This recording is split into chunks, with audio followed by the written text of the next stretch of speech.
Now, Crocoblock recently released an update to JetEngine, and part of that update included the way that relationships work. So in this video, I'm going to give you a head start on how you can start working with relationships, and you'll probably see some of those changes in action. Now, before we start, let me just quickly introduce myself. My name is Paul C from WP Tuts, and I've teamed up with Crocoblock to bring you a series of videos on how to work with dynamic content, tools like JetEngine, JetSmart filters, and those kinds of things. Okay, so with that out of the way, let's take a quick look at what we're going to be covering. So this is the website we're going to be using as the example. As you can see, we've got a simple listing website that lists properties. Now, inside each of these properties, you can see we've got some information about the manager, pricing, the days they work, and those kinds of things. This is all done through setting up those relationships. If we open up any of these properties, we can find out some more information. So let's open this first one up. If we take a look on the right-hand side, you can see now we've linked that particular property with this particular person, in this example, me. And you can see this brings in the pricing, the hours they work, the times they start, the times they finish, the days they work, those kinds of things. All of this is set up through the relationship. So this video is going to show you how you can do that.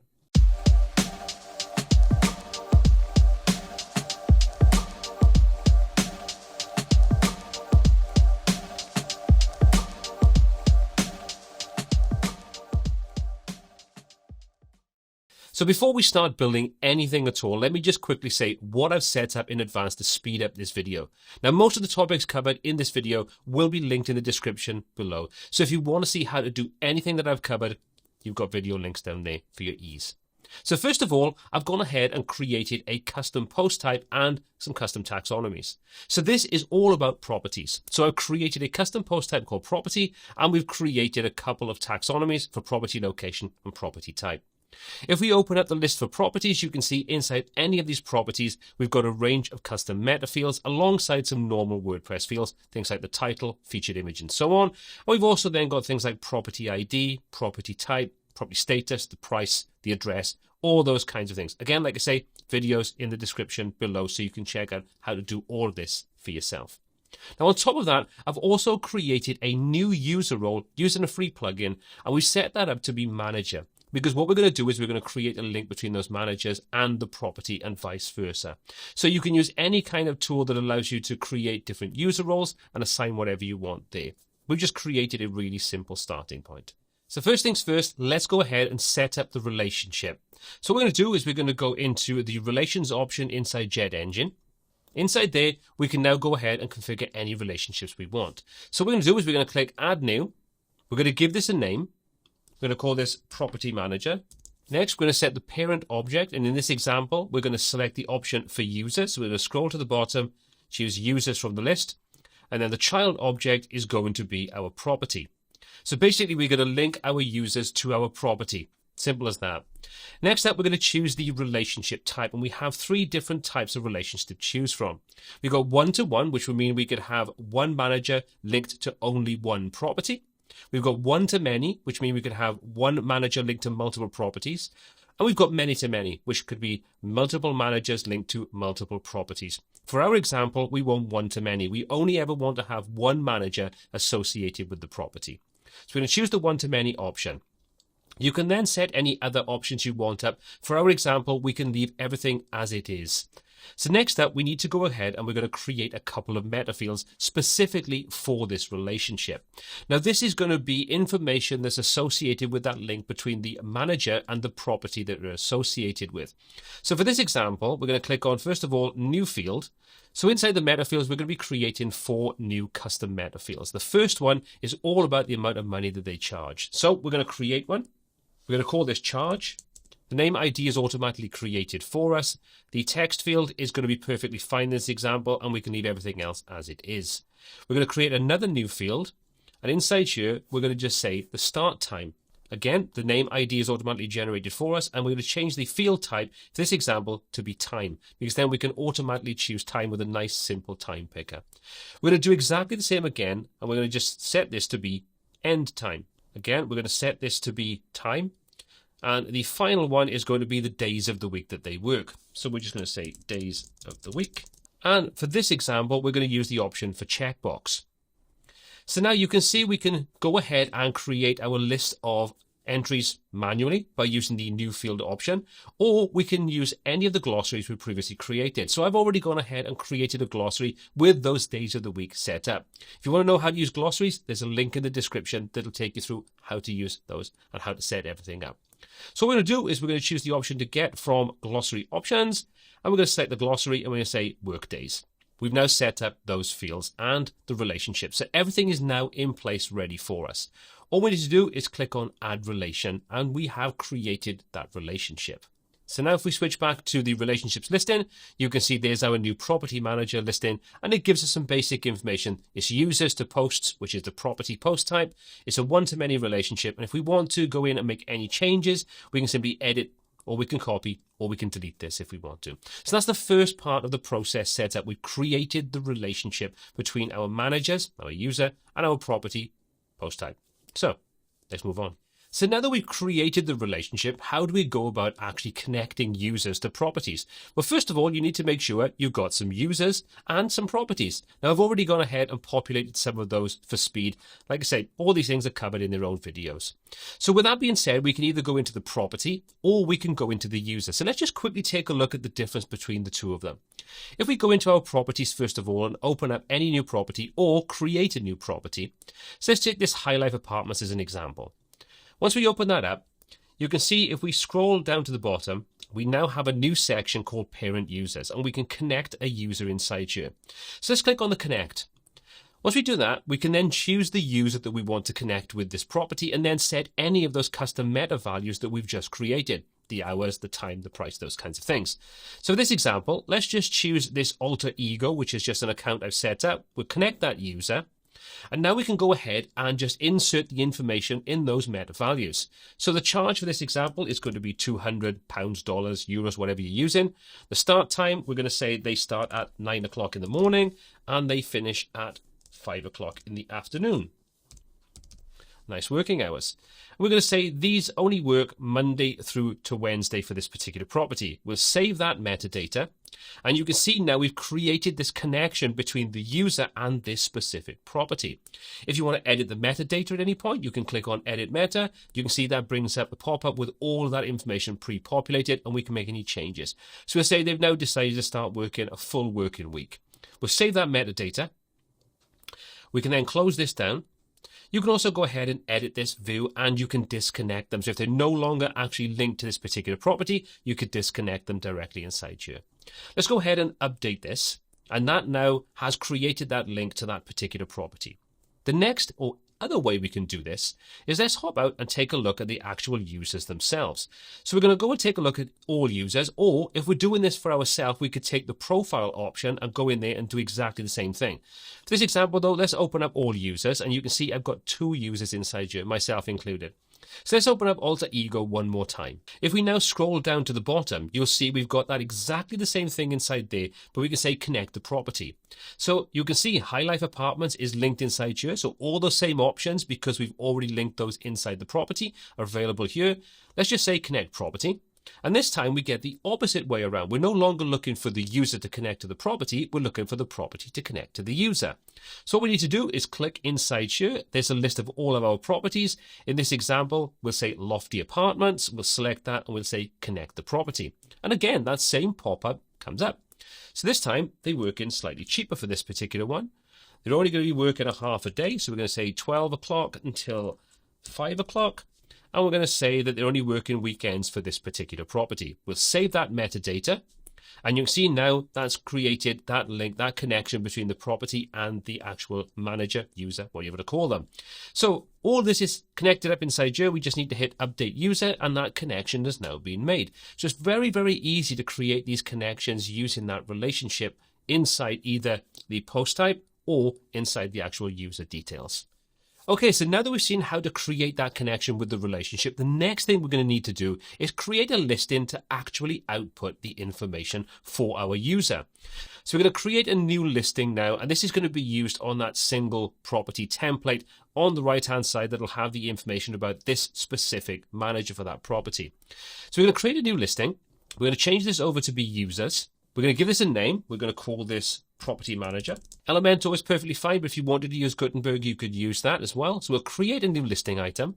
And now we can go ahead and start building things out. So let's just compress all these things that we don't currently need.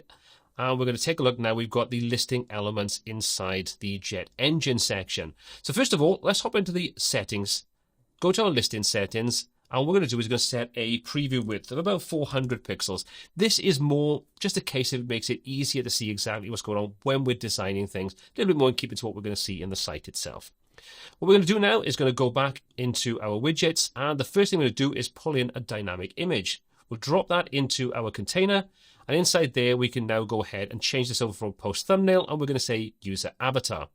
We'll select that. You can see that now pulls in the thumbnail for my image.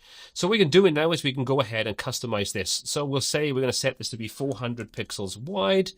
We're not going to link the image or anything, and we'll set this to be aligned to the center. So now that we've pulled in the profile picture for our user, our manager, the next thing we want to do is pull in some of that additional information. To do that, we're going to come in and choose the dynamic field option. We'll pop our first dynamic field underneath the image, and we're going to change the things to do with exactly what information is going to come up. This example, we want the name. So we're going to leave the source as post term user, etc. We're going to change the object field though from title, and we're going to come down to the user section, and we can now pull in any of the information about the user. For this example, we're just going to use the nickname field. Once we do that, that will now pull in the name that's associated with that nickname, and as you can see in this example, it's my name. Now we can go ahead and we can do anything we want to the way this is styled. We can filter the content output, customize the field output, all those kinds of things. For this example, we're just going to say customize field output, and we're going to put manager before the name. And there we go. We've now set things up to start off with. So the next thing we're going to do is start to put in some of that related information, the amount of money they're going to charge, the hours that they work, and also the days of the week that they're working. So to do that, we're going to come back and choose the option for dynamic field one more time. We'll pop that underneath the name. We're going to change the source this time though, and we're going to choose the option for relation metadata, because this is going to allow us to grab that information in that relationship, the metadata we created earlier. Let's just choose that first option. And now the meta field opens up and gives us those 4 custom fields that we set up when we created our relationship. For this example, we're going to choose the charge field. We'll choose that option. And once we've set what field to use, we need to go ahead and configure a few other things. Now you'll notice no value has actually popped up yet. We can rectify that by coming down to the context, expanding this out and choosing the option related items from Property Manager. So that, if you remember, the Property Manager is that connection. So we're going to choose that option. And you can see that now pulls in the amount of money. So now we can filter the field output, we can customize the field output, we can do whatever we want inside here. So for this example, let's filter the field output. We'll set our callback and we're going to say we want to format the number. You can see now we can go ahead and format this in any way that we want to. So we'll leave it set to 2 decimal places. We'll customize the field output and we'll simply put charge, and we'll put the monetary value in this example is the £. So now we can see we're pulling in that related information. We just need to repeat that process 3 more times for the additional information, the start time, the end time, the days of the week. So let me quickly do that.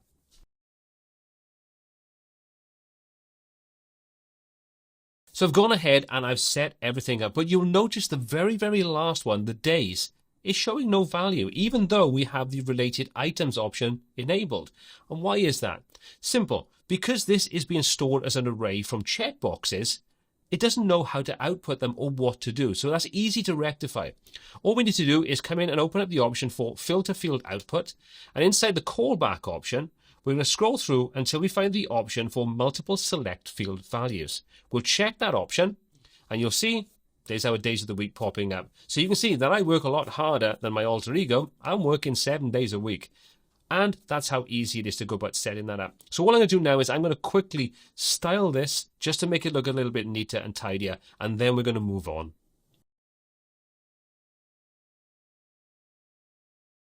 And there we go. There's our little bit of styling associated with this. Now we're simply going to hit update on there or save. And we've now created our listing template, ready to include this in our design.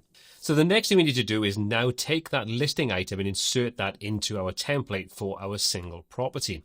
To do that, we're going to come over into the theme builder in Elementor Pro.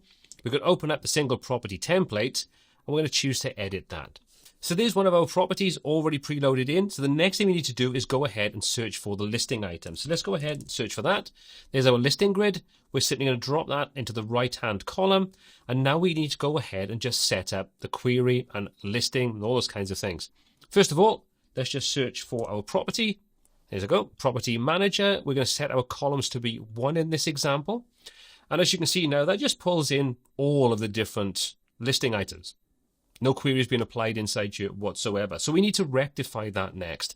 To do that, we're going to come down to users query because in this example, we're querying a user.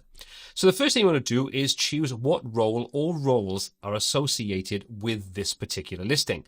Now we've set up a manager as a custom role. So we're going to set that inside here. And once we do that, you'll see that now only shows alter ego because alter ego is a manager.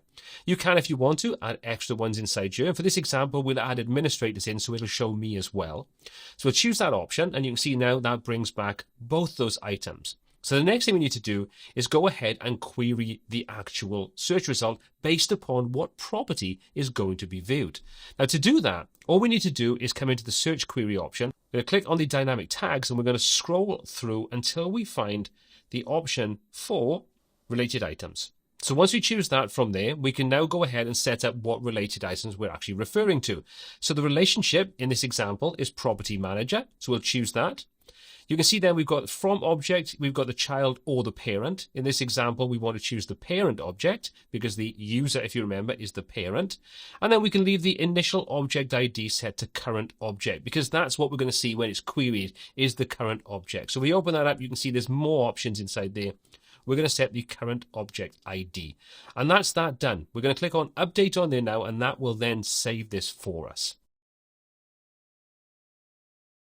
So once that's done, we can go ahead and we can test this out just to make sure that everything is working. So I've hopped back over onto my normal listing page. And as you can see, there's our properties. High Life Apartments is the one we've just tested out. So let's open that up. And you can see there's alter ego with all of the relevant information about their start time, the charge, their name, the days of the week they work, and so on.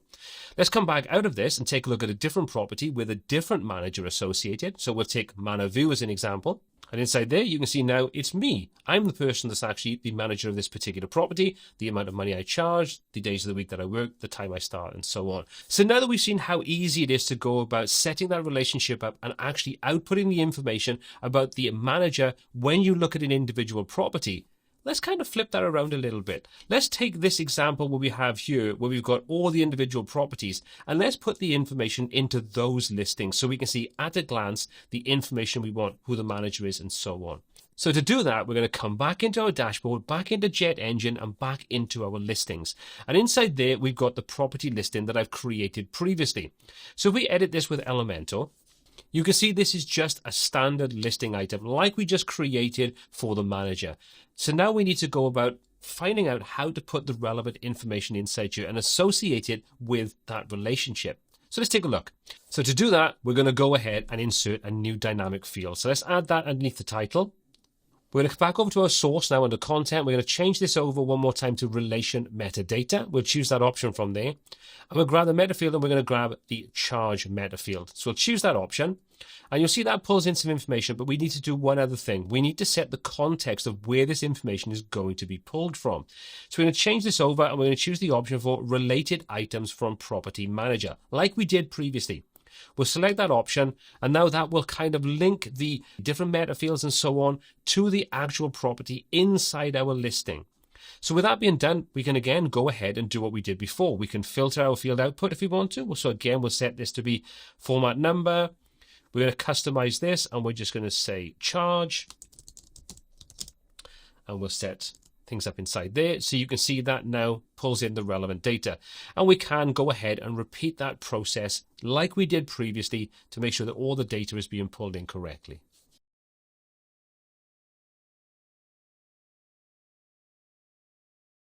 So there we go. I've inserted some values and I've already gone ahead and styled things a little bit. So the last thing we need to do now on this listing is go ahead and insert the information about the actual manager themselves. So to do that, like we've done before, we're going to add in a new dynamic field. So let's just go and search for dynamic. We'll drag our dynamic field in, pop that underneath the title, post term, and so on is perfectly fine. We're going to change this now again to nickname. Context, we're going to change over to related items from Property Manager so we can make sure that everything is set up inside there correctly. We're going to customize this and we're just going to put Manager inside there. We'll quickly style that. And we've now gone ahead and updated our listing. So now if we hop over and take a look at our page, you can see now everywhere that we've got information about a manager associated with any of these properties, you can see the relevant information. If we click and go and take a look at a property with a manager associated with it, go in, you can see that'll give us the information now on the right-hand side. And that's how you can get started using the relationship manager inside JetEngine. Now, hopefully what this has done is it's whet your appetite to just how powerful the whole relationship management tools inside JetEngine actually are. Now, as always, all of the applicable links for everything I've covered and any of the topics I've just skirted around a little bit will be linked in the description below. My name is Paul C, and until next time, take care.